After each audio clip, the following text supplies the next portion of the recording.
তিরমিজি শরীফের 2260 নাম্বার হাদিসে রাসূল সাল্লাল্লাহু আলাইহি সাল্লাম বলেন, ইয়াতি আলান নাসি জামান আস-সাবিরু ফীহিম আলা দীনিহি কাল কাবিজি আলাল জাম।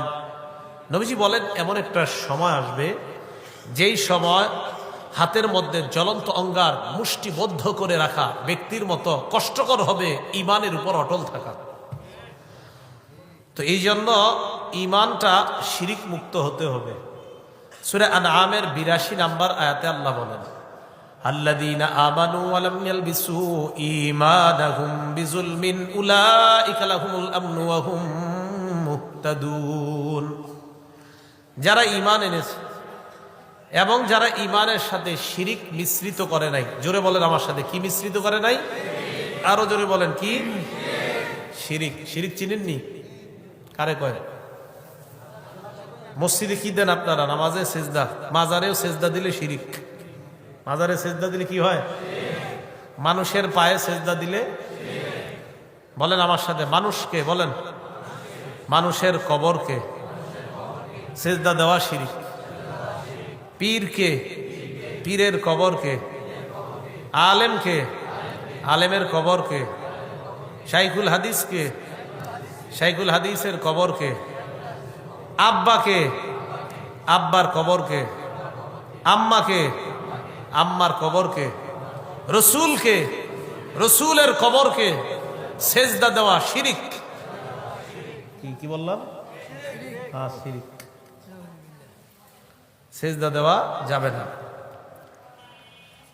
ইবনে মাজা কিতাবের নাম 1853 নম্বর হাদিসের বর্ণনা, লাম্মা কদিমা মুআযুম মিনাশ শাম, মুআয ইবনে জাবাল রাদিয়াল্লাহু তাআলা আন যখন শাম দেশ থেকে আসলেন, সাজাদা লিন নবী সাল্লাল্লাহু আলাইহি ওয়াসাল্লাম, আল্লাহ রাসূলকে সিজদা দিয়ে দিয়েছেন। নাউজুবিল্লাহ, নাউজুবিল্লাহ, জোরে বলেন। নবীজির এক সাহাবী শাম দেশ থেকে আইসা নবীজির সিজদা দিয়ে দিয়েছে। নবীজি বললেন, মা হাযা ইয়া মুআয, মুআয তুমি এটা কি করলা? এটা তুমি কি করলা? মুআয ইবনে জাবাল জবাব দেয়, আতাইতু শাম, আমি শাম দেশে গেলাম, ফাওয়াফাকতুহুম ইয়াসজুদুনা লিআসাকিফাতিহিম ওয়া বাতারিকাতিহিম, আমি দেখলাম তারা তাদের ধর্মীয় নেতাকে সিজদা দেয়, তারা তাদের রাজনৈতিক নেতাকে সিজদা দেয়। ফাওয়াদিতু ফি নাফসি আন নাফআলা যাকা বিকা ইয়া রাসূলুল্লাহ, আমি মনে মনে নিয়ত করলাম আমরাও আপনাকে সিজদা দিব, যেহেতু তারা তাদের নেতাকে সিজদা দেয়। নবীজি বললেন, মুআয ফালা তাফালু, কশিন কালেও এমন কাজ কখনো করবা না। দুনিয়ার শ্রেষ্ঠ মানুষটা বলে দিলেন, আমাকে কখনো সিজদা দিবে এমন কল্পনাও কখনো করবা না। আল্লাহ ছাড়া কাউকে সিজদা দেওয়া জায়েজ নাই। লাউ কুনতু আমিরান আহাদান আন ইয়াসজুদা লিআহাদিন লাআমারতুল মারআতা আন তাসজুদা লিজাওজিহা, আমি যদি কোনো মানুষকে বলতাম অন্য কোনো মানুষকে সিজদা দেওয়ার জন্য, আমি নারীদেরকে বলতাম তারা যেন তাদের স্বামীদেরকে সিজদা দেয়। কিন্তু আল্লাহ ছাড়া কাউকে সিজদা দেওয়া শিরিক, তাই বলি না আমি এটা। তাহলে রাসূল সাল্লাল্লাহু আলাইহি সাল্লামকে সিজদা দেওয়া, জোরে বলেন, হারাম। বলেন কি? এটা আমার কথা না, রাসূলেরই কথা। রাসূল বললেন, সাবধান মুআয, এই কাজ কখনো করবা না। আল্লাহ ছাড়া কাউকে সিজদা দেওয়া জায়েজ নাই, হারাম, শিরিক। আবু দাউদ শরীফের বর্ণনা 2140 নম্বর হাদিস, আন কাইস ইবনে সাদ রাদিয়াল্লাহু তাআলা আনহু قال, কাইস ইবনে সাদ রাদিয়াল্লাহু তাআলা আনহুর বর্ণনা, তিনি বলেন, আতাইতুল হীরা, কুফার একটা এলাকা আছে নাম হীরা, আমি ওই হীরা এলাকায় গেলাম। ফারাআইতুহুম ইয়াসজুদুনা লিমারজুবানিন লাহুম, আমি দেখলাম তারা তাদের নেতাকে সিজদা দেয়। ফাকুলতু ওয়া রাসূলুল্লাহি আহাক্কু আন ইউসজাদা লা, আমি মনে মনে বললাম, মানুষ যদি সিজদা পাওয়ার যোগ্য হয়, আল্লাহর রাসূল সিজদা পাওয়ার সবচেয়ে বেশি যোগ্য। সঠিক কথা। দুনিয়ার কোন মানুষ যদি সিজদা পাওয়ার যোগ্য হয় তো রাসূল সাল্লাল্লাহু আলাইহি সাল্লামই হবেন। ফাতাইতুন নাবিয়্যা সাল্লাল্লাহু আলাইহি ওয়াসাল্লাম, আমি আল্লাহর রাসূলের কাছে আসলাম। আসার পর বললাম, আতাইতুল হীরা, আমি হীরা প্রদেশে গেলাম, আমি দেখলাম মানুষকে সিজদা দেয়। ফাআনতা ইয়া রাসূলুল্লাহ আহাক্কু আন নাসজুদা লাক। ইয়া রাসূলুল্লাহ, মানুষ যদি সিজদা পাওয়ার যোগ্য হয়, আপনি তো সিজদা পাওয়ার সবচেয়ে বেশি যোগ্য, তাই আমি আপনাকে সিজদা দিতে চাই। নাউজুবিল্লাহ। নবীজি কি বললেন দেখেন, আর আইতা, তুমি কি মনে করো, লাউ মাররতা বিকবরি আকুনতা তাসজুদু লা। নবীজি বলেন, তুমি যদি আমার কবরের পাশ দিয়ে যাইতে, আমার কবরকে কি তুমি সিজদা করতা? নবীজি কোথায়? কবরে না দুনিয়াতে তখন। নবীজি বলেন, আমার কবরের পাশ দিয়ে যদি তুমি যাইতে, আমার কবরকে কি সিজদা করতা? সাহাবী জবাব দেয়, না, আমি আপনার কবরকে সিজদা করতাম না। এবার একটু বুঝেন এই জায়গায়, রসুলের কবর সবচেয়ে শ্রেষ্ঠ কবর, পৃথিবীর শ্রেষ্ঠ কবর নবীজির কবর। আর পৃথিবীর শ্রেষ্ঠ মানুষ, আবার আখিরাতেরও শ্রেষ্ঠ মানুষ মুহাম্মদ সাল্লাল্লাহু আলাইহি ওয়াসাল্লাম। নবীজি বললেন, আমার কবরের পাশ দিয়ে যদি তুমি যাও, আমার কবরকে কি তুমি সিজদা করতে? তিনি জবাব দিলেন, না, আমি আপনার কবরকে সিজদা করতাম না।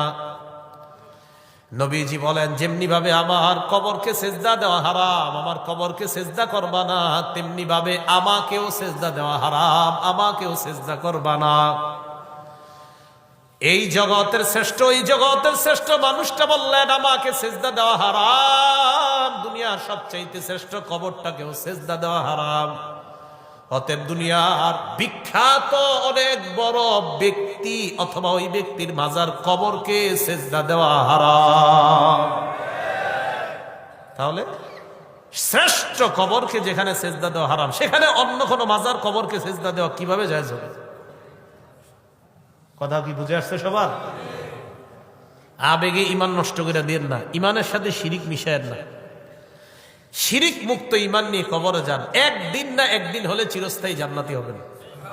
এ কথা মনে রাখেন।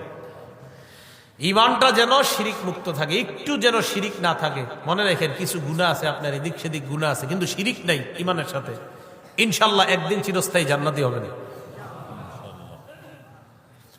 তো বলছিলাম যে ইমানের সাথে শিরিক মিশানো যাবে না। নবীজি বলেন, লা তাদখুলুনাল জান্নাতা হাত্তা তুমিনু, যতক্ষণ ঈমানদার না হবে জান্নাতে যেতে পারবে না।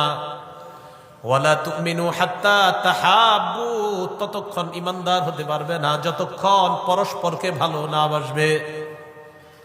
নবীজি বলেন, আওয়ালা আদুল্লুকুম আলা শাইইন ইযা ফাআলতুমুহু তাহাবাবতুম, আমি কি এমন একটা আমল কথা বলবো না যে আমলটা করলে তোমাদের পরস্পরের মাঝে মোহাব্বত সৃষ্টি হবে? আফশুস সালাম বাইনাকুম, আপোষের মধ্যে সালাম দাও। আপোষের মধ্যে যদি সালাম দাও, পরস্পর মোহাব্বত পয়দা হবে। মোহাব্বত যদি হয়, ইমানদার হয়ে যাবা, আর ইমানদার যদি হও, জান্নাতের মেহমান হয়ে যাবা। তাহলে দেখেন, জান্নাত, ইমান, মোহাব্বত। নবীজি বলেন, মোহাব্বত পরিপূর্ণ হলে পরিপূর্ণ ইমানদার হবা, পরিপূর্ণ ইমানদার হলে জান্নাতি হয়ে যাবা। শত্রুকেও সালাম দিবেন বেশি বেশি।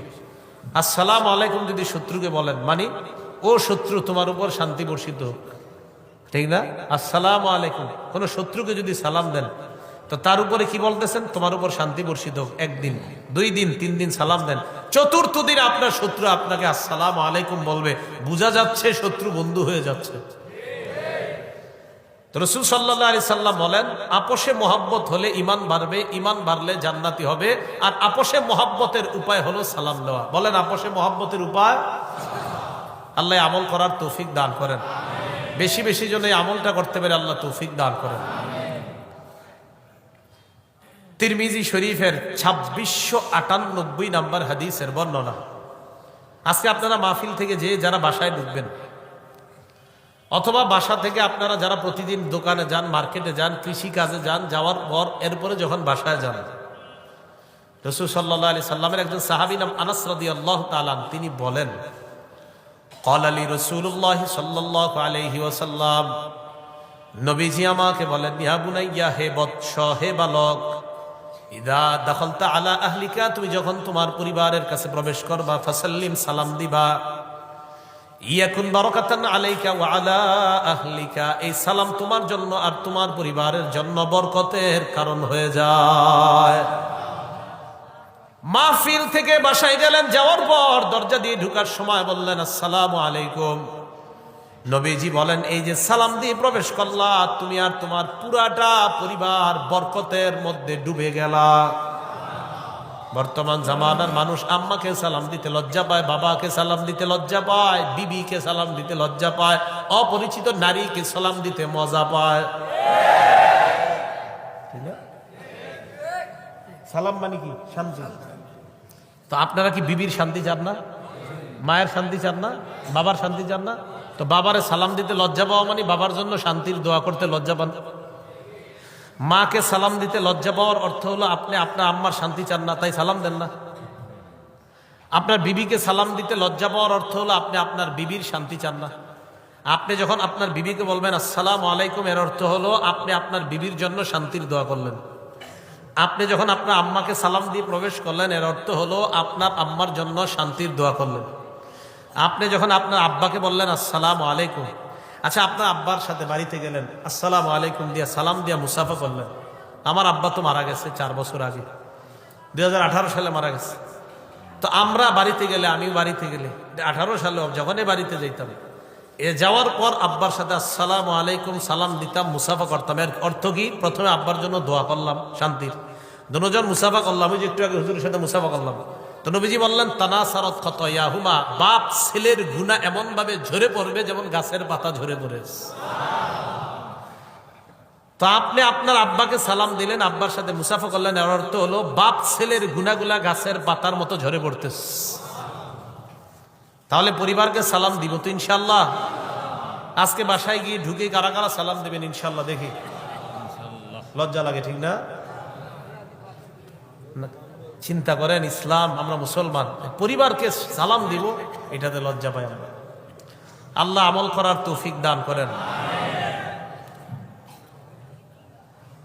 আবু দাউদ শরীফের বর্ণনা 5197 নম্বর হাদিস।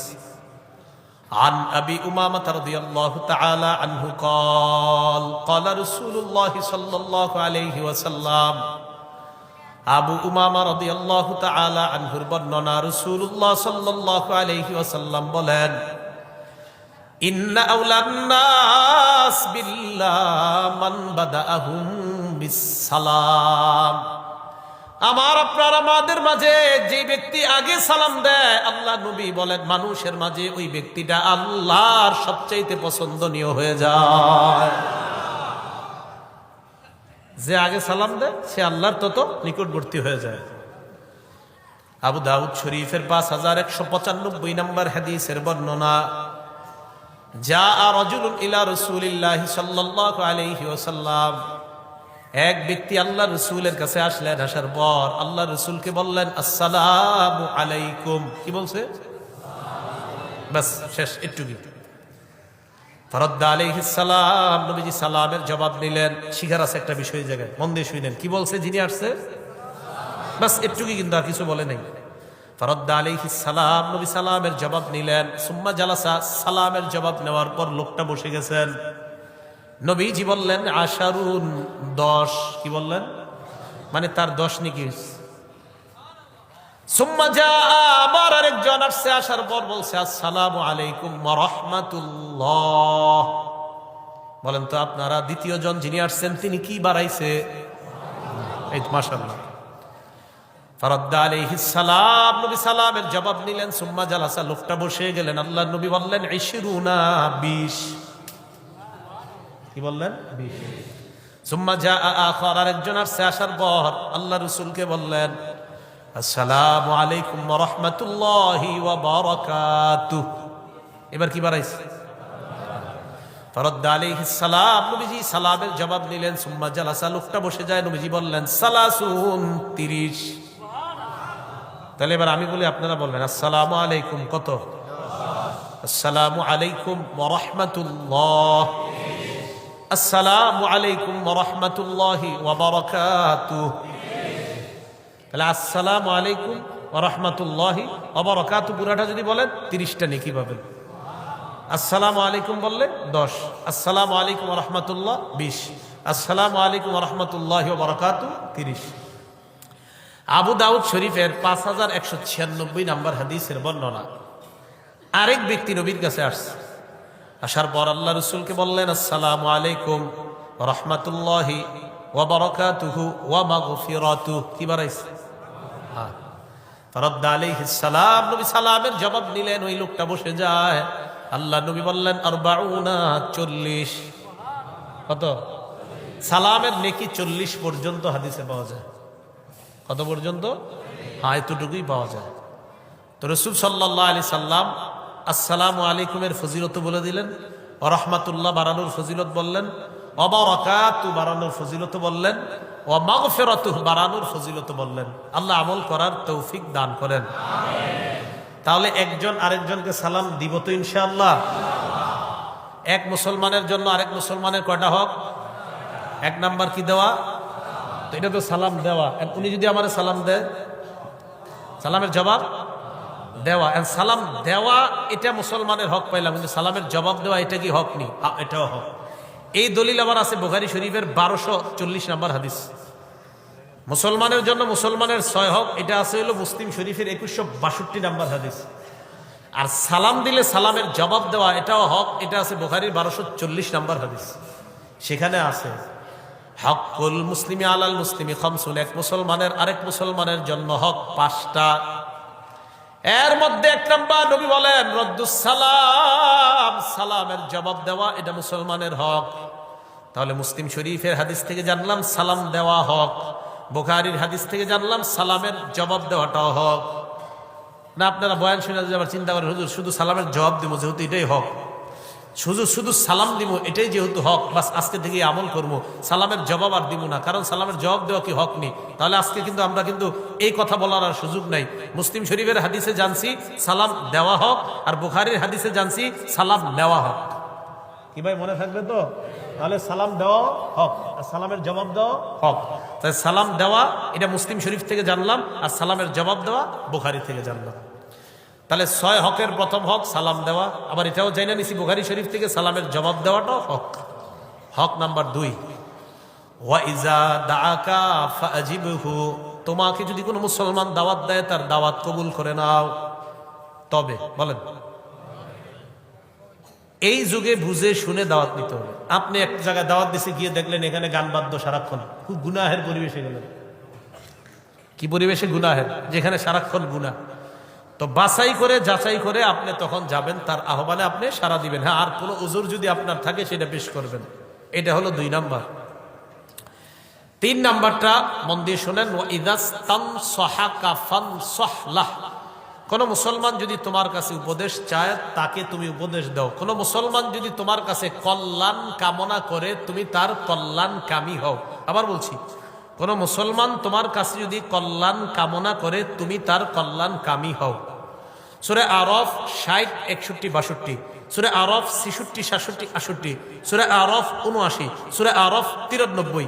এই 4 জায়গায় আল্লাহ 4 নবীর আলোচনা করেছেন। মন দিয়ে শোনেন। সূরা আরাফের 60, 61, 62 নাম্বার আয়াতে নূহ আলাইহিস সালাতু ওয়াস সালামের ব্যাপারে আল্লাহ বলেন, ক্বালাল মালাউ মিন কওমিহি ইন্না লানারাকা ফি দালালিম মুবিন। নূহ নবীর সম্প্রদায়ের নেতারা নূহ নবীকে বলে, নূহ আমরা তোমাকে স্পষ্ট পথভ্রষ্টতার মধ্যে দেখতে পাচ্ছি। বলেন নাউজুবিল্লাহ। নবীরে উম্মত কয়, ও নবী নূহ তুমি পথভ্রষ্টতার মধ্যে আছো। উম্মত কয় নবীরে। নূহ নবী জবাব দিলেন, ইয়া কওমি লাইসা বি দালালা, উম্মত আমার মধ্যে কোনো পথভ্রষ্টতা নাই। ওয়ালাকিন্নী রাসূলুম মির রাব্বিল আলামিন, আমি বিশ্ব জগতের রবের পক্ষ থেকে একজন প্রেরিত পয়গম্বর। পরে কি কয় দেখেন, মুবাল্লিগুকুম রিসালাতি রাব্বি, আমি তোমাদের কাছে আমার রবের দায়িত্ব সমূহ পৌঁছায় দেই। ওয়া আনসাহু লাকুম, আমি তোমাদের কল্যাণ কামনা করি। সুবহানাল্লাহ। নবী উম্মতকে বলতেছে আমি তোমাদের কল্যাণ কামনা করি। এটা কথা মনে রেখেন, উলামায়ে কেরাম আপনাদের কল্যাণ কামনা করে। আলেমরা, খতিবরা, ইমামরা, ওনারা সবাই আপনাদের কল্যাণকামী হয়ে ওনারা মিম্বরে বসে, স্টেজে বসে আপনাদেরকে এমন এমন কথাগুলা বলে যে কথাগুলা যেন আপনাদের জীবন পরিবর্তন হয়ে যায়। এগুলা কেন বলে? যেন আপনাদের কল্যাণকামী হয়। কারণ আপনারা কল্যাণ কামনা করছেন আমাদের কাছে। যেমন আজকে যাদেরকে দাওয়াত দিয়েছেন আপনারা, এর মানে হলো হুজুর আপনারা আসেন, আমরা আপনাদের কাছে কল্যাণ কামনা করি যেন আপনারা আমাদের কল্যাণকামী হন। তো ওনারা এসে আপনাদের কল্যাণকামী হয়ে কিছু কথা বলে, এই কথাগুলো আপনারা গ্রহণ করেন। তো নূহ নবী বলতেছে, উম্মত আমার মাঝে বদভ্রষ্টতা নাই, আমি তোমাদের কল্যাণকামী, আমি তোমাদেরকে কল্যাণ কামনা করি, তোমাদেরকে উপদেশ দিই। এটা গেল নূহ নবীর ব্যাপারে। সূরা আরফের 66, 67, 68 নাম্বার আয়াত হলো হুদ নবীর ব্যাপারে। হুদ নবীর জাতি হুদ আলাইহিস সালাতু ওয়াস সালামকে কি বলে দেখেন, ক্বালাল মালাউল্লাযীনা কাফারু মিন কওমিহি ইন্না লানারাকা ফি সাফাহাতিন ওয়া ইন্না লানাযুন্নুকা মিনাল কাযিবিন। হে হুদ পয়গম্বর, আমরা দেখি তুমি নির্বুদ্ধিতার মধ্যে আছো। উম্মত নবীরে কয় নবী নাকি নির্বুদ্ধিতা আছে। আর কি কয় দেখেন, ওয়া ইন্না লানাযুন্নুকা মিনাল কাযিবিন, আমরা তোমাকে মিথ্যাবাদী মনে করি। উম্মত নবীরে কয়, উম্মত নবীরে কয় আমরা তোমাকে কি মনে করি, মিথ্যাবাদী। হুদ আলাইহিস সালাতু ওয়াস সালাম জবাব দেয়, ক্বালা ইয়া কওমি লাইসা বি সাফাহা, ও উম্মত আমার মাঝে কোনো নির্বুদ্ধিতা নাই, ওয়ালাকিন্নী রাসূলুম মির রাব্বিল আলামিন, আমি বিশ্ব জগতের পক্ষ থেকে একজন রাসূল। উবাল্লিগুকুম রিসালাতি রাব্বি, আমি আমার রবের দায়িত্ব তোমাদের কাছে পৌঁছায় দেই। ওয়া আনা লাকুম নাসিহুন আমিন, আমি তোমাদের জন্য একজন বিশ্বস্ত উপদেশ দাতা, আমি তোমাদের জন্য বিশ্বস্ত উপদেশ দাতা। তাহলে হুদ নবীও বলে আমি তোমাদের কল্যাণকামী, নূহ নবীও বললেন আমি তোমাদের কল্যাণকামী। সূরা আরাফের ৭৯ নম্বর আয়াতে সালেহ নবী তার জাতিকে কয়, ইয়া কওমি লাকাদ আবলাগতুকুম রিসালাতা রাব্বি, হে আমার সম্প্রদায়, আমি আমার রবের দায়িত্ব তোমাদের কাছে পৌঁছায় দিলাম। ওয়া নাসাহতু লাকুম, আমি তোমাদের কল্যাণ কামনা করলাম। নূহ নবী বললেন আমি তোমাদের কল্যাণ কামনা করি, হুদ নবী বললেন আমি তোমাদের কল্যাণকামী, সালেহ নবী বললেন আমি তোমাদের কল্যাণ কামনা করলাম। শুআইব আলাইহিস সালাতু ওয়াস সালাম সূরা আরাফের ৯৩ নম্বর আয়াতে আল্লাহ বলেন, ইয়া কওমি লাকাদ আবলাগতুকুম রিসালাতি রাব্বি ওয়া নাসাহতু লাকুম, হে আমার সম্প্রদায়, আমি তোমাদের কাছে আমার রবের দায়িত্ব পৌঁছে দেই, আমি তোমাদের কল্যাণ কামনা করলাম। নূহ নবী ও উম্মতের জন্য কল্যাণকামী, হুদ নবী ও উম্মতের জন্য কল্যাণকামী, সালেহ নবী উম্মতের জন্য কল্যাণকামী, শুআইব নবী উম্মতের জন্য কল্যাণকামী। উম্মতের জন্য নবীরা কল্যাণ কামনা করে। আমাদের নবী বলেন, শোনো মুমিন মুসলমান, এক মুসলমানের জন্য আরেক মুসলমানের ৬টা হক। ৩ নাম্বার, এক মুসলমান আরেক মুসলমানের কল্যাণ কামিতা করবা, এক মুসলমান আরেক মুসলমানের কল্যাণ কামি হবা। আমি নবী মুসলমানের জন্য অপর মুসলমানের হক বলে এই কথা ঘোষণা করলাম। অন্যান্য নবীরা উম্মতের কল্যাণকামী আল্লাহ বললেন, আমাদের নবী বলছে শোনো আমার উম্মত, তোমরা এক মুসলমান আরেক মুসলমানের কল্যাণকামী হবা। এটা আমি এক মুসলমান আরেক মুসলমানের জন্য হক হিসাবে সাব্যস্ত করে গেলাম। এই জায়গায় একটু বুঝেন, অনেকে আপনাদের কাছে পরামর্শ দিতে যায় না, ভাইও একটা দোকান দিব, একটু পরামর্শ দেন না। আপনি চিন্তা করলেন ওর ব্যবসায় কিভাবে লস করানো যায়, একটা চিন্তা করলেন না। নবীজি বলতেছে সাবধান, তোমার কাছে পরামর্শ চাইতে গেছে, তুমি ভালো কিছু বলে দাও। এই হলো ৩ নাম্বার, বুখারী শরীফের বর্ণনা ৫৭ নাম্বার হাদিস। নবীজির একজন সাহাবীর নাম জারির, বলেন তো কি নাম? এই জারির রাদিয়াল্লাহু তাআলা আনহু এমন এক সাহাবী যিনি বলেন, আল্লাহর নবী জীবনে যতবার আমার দিকে তাকিয়েছেন ততবার একটা মুস্কি হাসি দিস। এই জারির রাদিয়াল্লাহু তাআলা আনহু বলেন। তো এই জারির রাদিয়াল্লাহু তাআলা আনহু বলেন, বায়াতু রাসূলুল্লাহি সাল্লাল্লাহু আলাইহি ওয়াসাল্লাম, আমি আল্লাহ রাসূলের কাছে বায়াত হলাম ৩টা মর্মে, ৩টা কাজের জন্য। বলেন কয় কাজ? ১ নাম্বার আলা ইকাবিস সালাহ, নামাজ কায়েম করা। ২ নাম্বার ওয়া ইতাইজ যাকাত, যাকাত আদায় করা। ৩ নাম্বার ওয়ান-নুসহি লিকুল্লি মুসলিম, প্রত্যেক মুসলমানের জন্য কল্যাণকামী হব বলে আমি নবীর কাছে বায়াত হলাম। ১ নাম্বার নামাজ পড়া, প্রতিষ্ঠিত করা। ২ নাম্বার যাকাত দেওয়া। ৩ নাম্বার প্রত্যেক মুসলমানের জন্য কল্যাণকামী হব, এই মর্মে আমি নবীর কাছে বায়াত হলাম। তাহলে ৩ নাম্বার হক, এক মুসলমান আরেক মুসলমানের কল্যাণকামী হবে। ৪ নাম্বার, ৪ নাম্বারটা একটু শোনেন, হাসি দেননি আপনারা? আরে হাসি, কেমনে দেখাবো? আয় না তো। হ্যাঁ, কে দেখাইছে? একজন। আচ্ছা ঠিক আছে, একজন দিছে, মাশাআল্লাহ।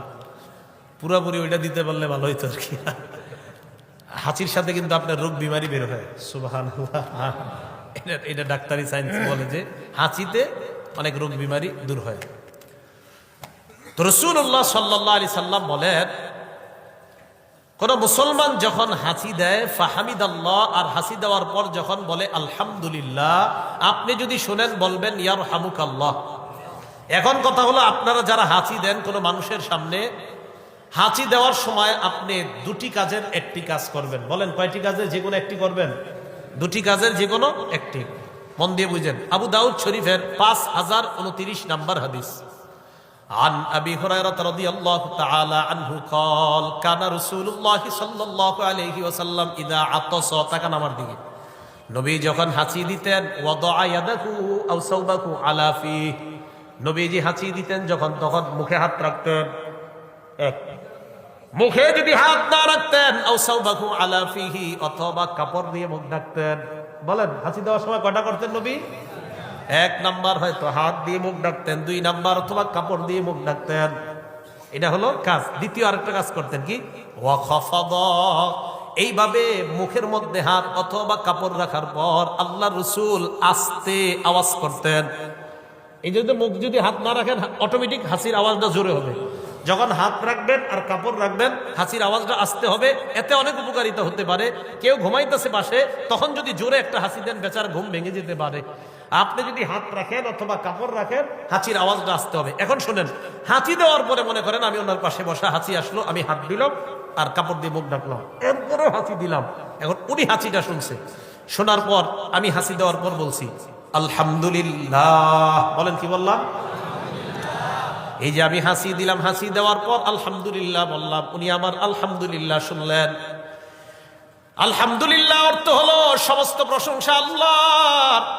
উনি আমার হাঁচির আওয়াজ শোনার পর এবার উনি আমাকে বলবে ইয়ারহামুকাল্লাহ, আল্লাহ তোমার উপর দয়া করেন, আল্লাহ তোমার প্রতি দয়া করেন। তাহলে হাঁচি দিয়ে, তাহলে এবার আপনাদেরকে আমি বলি, হাঁচি আসলে আমাদের প্রথম কাজ কি?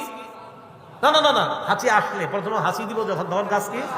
হাত অথবা কাপড়, হাত অথবা কাপড় দিয়ে মুখ ঢাকা। দ্বিতীয় আরেকটা কাজ, আওয়াজ কি জোরে করা না আস্তে করার চেষ্টা করা? আস্তে।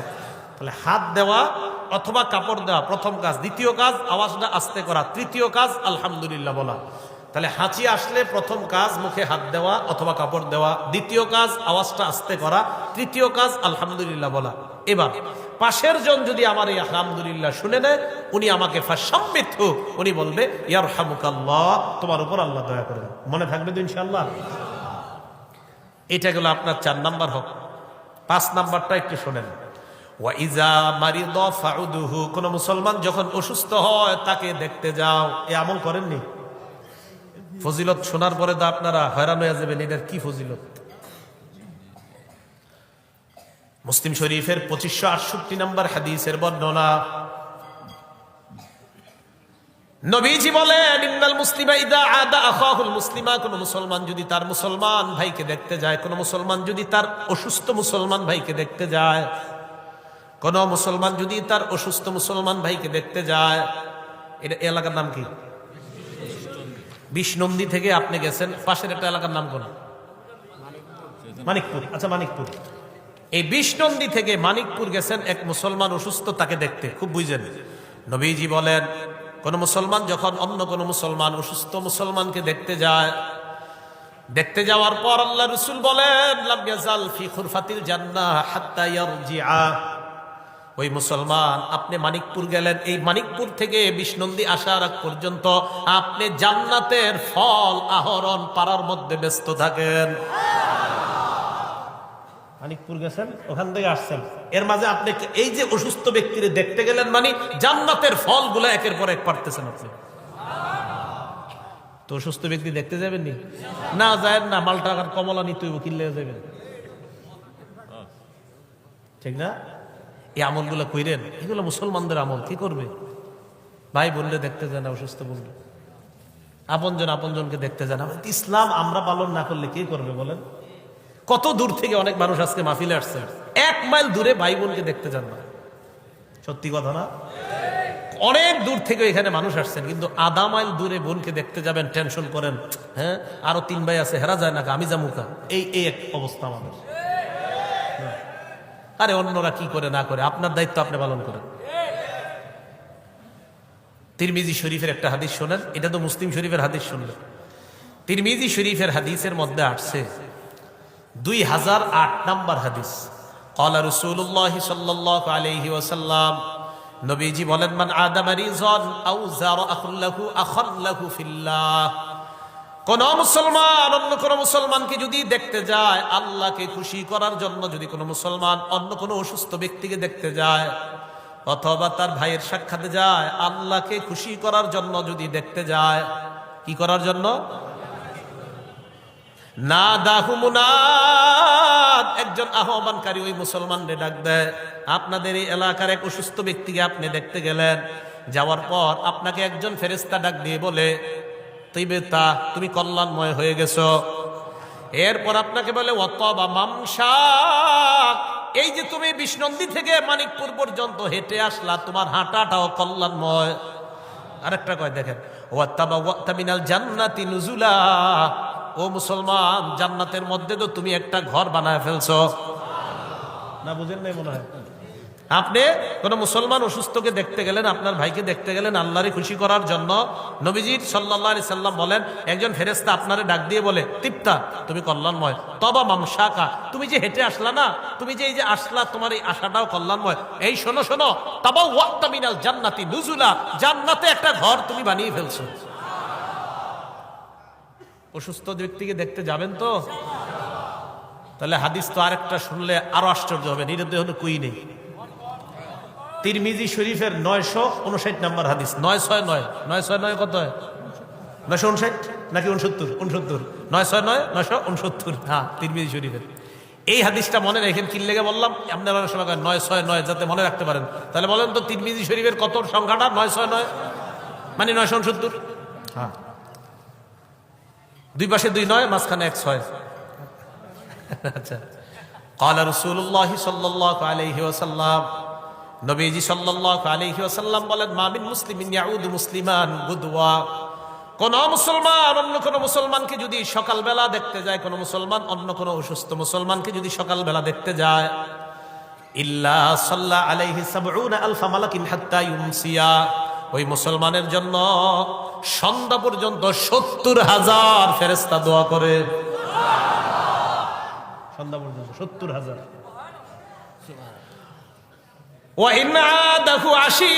আর আপনি যদি সন্ধ্যাবেলা কোন অসুস্থ মুসলমানকে দেখতে যান, ইল্লা সাল্লা আলাইহি ৭০,০০০ মালাকিন হাত্তা ইউসবিহা, সকাল পর্যন্ত ৭০,০০০ ফেরেশতা আপনার জন্য দোয়া করে। আর কি? নবীজি সাল্লাল্লাহু আলাইহি সাল্লাম শেষে বলেন, কয় শোনো আরেকটা আছে। কয় কি? কয় জান্নাতের মধ্যে তোমার জন্য একটা ফলের বাগান হয়ে যায়। তাহলে মুসলমানের উপর মুসলমানের হক। 5 নাম্বার, অসুস্থ ব্যক্তিরে দেখতে যাওয়া। যাবেন নি ইনশাআল্লাহ? এইগুলা আমরা গুরুত্ব দেই না, এটা গুরুত্বপূর্ণ আমল এগুলো।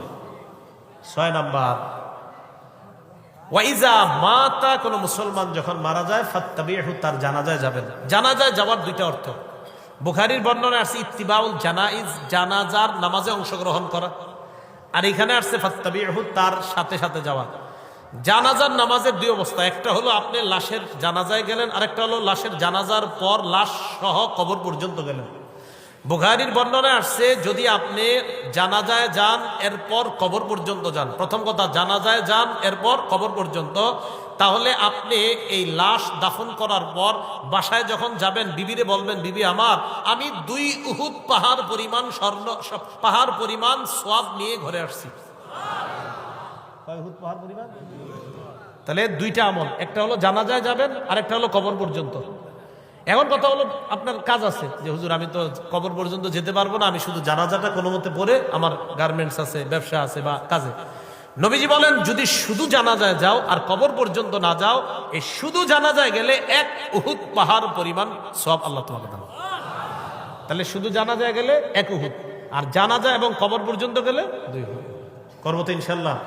এই 6টা হকের কথা আমরা সবাই গুরুত্ব দিব। 6টা হক কেউ বলতে পারবেন নি? আচ্ছা আমি আঙ্গুল তুলি, আপনারা বলেন। 1 নাম্বার সালাম, 2 নাম্বার দাওয়াত দিলে দাওয়াত নেওয়া, এটা ব্যাখ্যা সাপেক্ষে। 3 নাম্বার কল্যাণকামী হওয়া। 4 নাম্বার, 3 নাম্বার তো পরামর্শ গেল আপনার। 4 নাম্বার হাসি দিলে আলহামদুলিল্লাহ বললে, হাসির সিস্টেমটা কেউ বলতে পারবেন? 1 নাম্বার হাসি দিলে হাত বা কাপড়, 2 নাম্বার আওয়াজ আসতে, 3 নাম্বার আলহামদুলিল্লাহ বলা, পাশের জন শুনলে ইয়ারহামুকাল্লাহ বলা। আচ্ছা 5 নাম্বার হক অসুস্থ ব্যক্তিকে দেখতে যাওয়া। 6 নাম্বার মনে থাকবেন ইনশাল্লাহ, আর না থাকলে ঘরে টানায় রাখবেন যেন আপনি ডেলি এই হকগুলো আদায়। কারণ এই হক তো আমার কাছে একটু বর্বর আসতে পারে, কারণ আমি মুসলমান। নবী বলছে শোনো তোমার উপর আরেক মুসলমানের 6টা হক আছে, তো এই 6 হক আমার মনে রাখতে হবে। আমাদের গ্রামের অমুকে মারা গেছে, আপনার উপর হক আসে, এই তোমার কাজ টাজ নাই তো জানা যায় হক।